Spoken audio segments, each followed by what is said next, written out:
పేజర్లు వాకిటాకీల పేరుల నేపథ్యంలో ఇజ్రాయెల్పై హెజ్బొల్లా దాడులకు దిగిన కొన్ని గంటలకే ఇజ్రాయెల్ సైన్యం ప్రతీకార దాడులు జరిపింది. లెబనాన్ రాజధాని బీరూట్లోని దక్షిణ దహియాలో జరిపిన ఈ దాడిలో హెజ్బొల్లా సీనియర్ మిలిటరీ అధికారి మరణించినట్టు ఇజ్రాయెల్ తెలిపింది. Hezbollah elite Radwan force commander Ibrahim Aqil మరో 10 మందిని లక్ష్యంగా చేసుకుని హతమార్చినట్టు ఇజ్రాయెల్ సైనిక ప్రధాన ప్రతినిధి హగరీ తెలిపారు. ఇబ్రహీం అఖిల్ మృతిని హెజ్బొల్లా ధృవీకరించలేదు. ఇబ్రహీం అఖిల్ హెజ్బొల్లా అత్యున్నత సైనిక విభాగమైన జిహాద్ కౌన్సిల్లో పనిచేశాడు. 1983లో బీరూట్లోని US embassy, US Marine Corps బ్యారక్లలో 300 మందికి పైగా మరణించిన 2 తీవ్రవాద దాడిలో కీలక పాత్ర పోషించాడు. లెబనాన్లో అమెరికా, జర్మనీ దేశస్థులను బందీలుగా చేసుకోవడంలోనూ కీలకంగా వ్యవహరించాడు. ఇతడి ఆచూకీ చెప్పిన వారికి $70 లక్షల రివార్డు ఇస్తామని 2023 ఏప్రిల్లో అమెరికా ప్రకటించింది. ఇజ్రాయెల్ దాడిలో 12 మంది మరణించారని, 66 మంది గాయపడ్డారని లెబనాన్ ఆరోగ్య శాఖ అధికారులు తెలిపారు.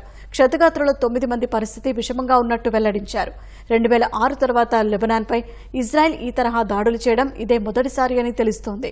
శుక్రవారం సుమారు 140 రాకెట్లతో ఇజ్రాయెల్లోని సైనిక స్థావరాలపై 3 దఫాలుగా హెజ్బొల్లా దాడి చేయగా ప్రతిగా ఇజ్రాయెల్ వాయుసేన బీరూట్పై దాడికి దిగింది.